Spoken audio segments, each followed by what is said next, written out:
किसान भाइयों, जब हमारी धान की फसल लगभग 10 से 12 या 15 दिन के बीच हो जाती है, उस समय हम जब खाद डालते हैं तो कौन सी खाद डालनी चाहिए, सबसे अच्छी जानकारी बताएंगे जो अपने खेत में हम डलवा रहे हैं। पूरी जानकारी किसान भाइयों ज़रूर देखिएगा। सबसे पहले किसान भाइयों क्या करना होता है कि जब धान की आप रोपाई करते हैं, रोपाई होने के लगभग 8 से 10 या 15 दिन के बीच में आपको नाइट्रोजन यानी यूरिया की सबसे ज़्यादा आवश्यकता होती है। पहले किसान भाई डीएपी खाद डालते हैं। डीएपी खाद डालने के बाद किसान भाइयों सबसे पहले नाइट्रोजन यानी यूरिया की सबसे ज़्यादा आवश्यकता होती है, क्योंकि पौधा हमारा उसी से हरा भरा होता है, बढ़वार अच्छी प्रकार से होती है। लेकिन यूरिया खाद में आपको क्या मिलाना है, सबसे पहले बात करेंगे। यूरिया में किसान भाइयों हाँ अपने खेत में मिला रहे हैं जो मैग्नीशियम सल्फेट है। 1 केजी प्रति बीघा के हिसाब से मैग्नीशियम सल्फेट इफ़को की मैंने लाया है। और आपको लोहा जिंक यानी फेरस सल्फेट आपको लेना है। और तीसरा प्रोडक्ट आपको सल्फ़र लेना है, WDG का जो 90% वाला आता है। और जिंक में आप तलवार जिंक ले सकते हैं, मोनो जिंक ले सकते हैं, क्रिस्टल कंपनी की आप तलवार जिंक मैंने लाया है और फेरस सल्फेट लाया है। तो और यूरिया नाइट्रोजन। और किसान भाइयों इसमें एक मैंने फंगीसाइड या कीटनाशक मिला रहे हैं फैटेरा, FMCG कंपनी का जो फैटेरा है वो मैंने डलवा रहा हूँ। तो फैटेरा भी आधा केजी प्रति बीघा के हिसाब से आप फैटेरा ले सकते हैं। सल्फ़र की मात्रा की बात करें तो सल्फ़र किसान भाइयों आधा केजी प्रति बीघा के हिसाब से लीजिए। और जिंक की मात्रा की बात करें तो आधा केजी प्रति बीघा के हिसाब से आप जिंक भी ले सकते हैं। चाहें तो आप लगभग 200 से 250 ग्राम लगभग प्रति बीघा के हिसाब से ले सकते हैं। तो और नाइट्रोजन की बात करें तो नाइट्रोजन लगभग 40 से 45 केजी प्रति एकड़ के हिसाब से नाइट्रोजन खाद यानी यूरिया ले सकते हैं। तो यूरिया में सारी मैंने सल्फ़र, फेरस सल्फेट और जो जिंक है, जिंक में आप मोनो जिंक ले रहे हैं या फिर तलवार जिंक मैंने लिया है, और मैग्नीशियम सल्फेट, ये 4-5 चीज़ें जो मैंने बताई हैं, इन सारों की जो सारी चीज़ें आपस में यूरिया के मिला करके जब आपने खेत में लगभग नमी अच्छी प्रकार से हो, हल्का हल्का पानी भी होना चाहिए, मतलब बहुत ज़्यादा पानी ना हो, कहीं कहीं पर भरा हो, मतलब चहला टाइम में जैसे कीचड़ हो जाता है ऐसे टाइम में हो, तो खेत में अगर बुआई छिड़काव इससे करा देते हैं, इसके लगभग 2 से 3 दिन के बाद बहुत बेहतरीन प्रकार से रिजल्ट निकल के आएगा। खेत में हरियाली नज़र आएगी, कल्लों का फुटाव बहुत तेज़ी के साथ शुरू हो जाएगा, जो फसल पौधा हमारा है स्वस्थ बना रहेगा। एक प्रकार से सब कुछ आपको तेज़ी के साथ नज़र आएगा। तो ये जो मैंने फार्मूला बताया है सबसे अच्छा फार्मूला है। किसान भाई ये फार्मूला आजमा करके आप ज़रूर देखिएगा।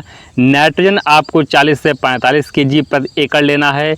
जिंक, जो जिंक सल्फेट में किसान भाइयों तलवार जिंक, मोनो जिंक या 33% वाली या 21% वाली जो भी जिंक आप ले रहे हैं, तो यहाँ पर आपको लगभग 1 बीघे में आपको लगभग 200 से 250 ग्राम प्रति बीघा के हिसाब से जिंक की मात्रा लेना है। सल्फ़र आधा केजी लेना है।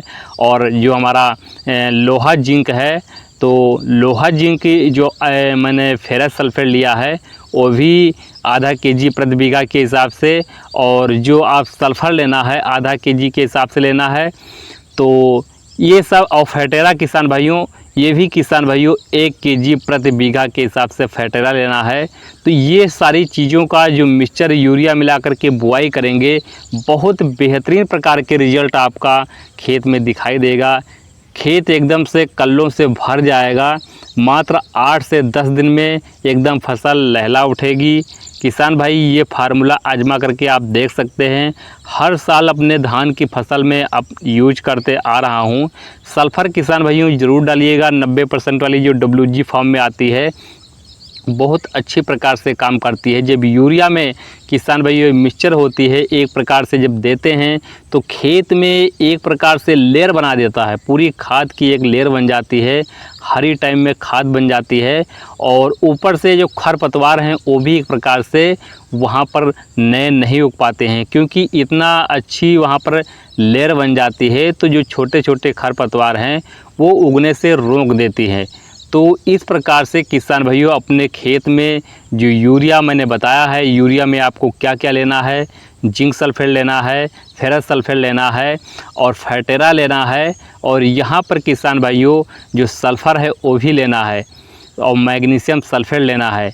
ये 4 प्रोडक्ट किसान भाइयों यूरिया के साथ आप मिला करके डाल देंगे तो 100% गारंटी के साथ कह रहे हैं कि आपका खेत एकदम कल्लों से भर जाएगा, पौधा स्वस्थ होगा, पूरी फसल हरी भरी होगी, खेत एकदम से लहला उठेगा।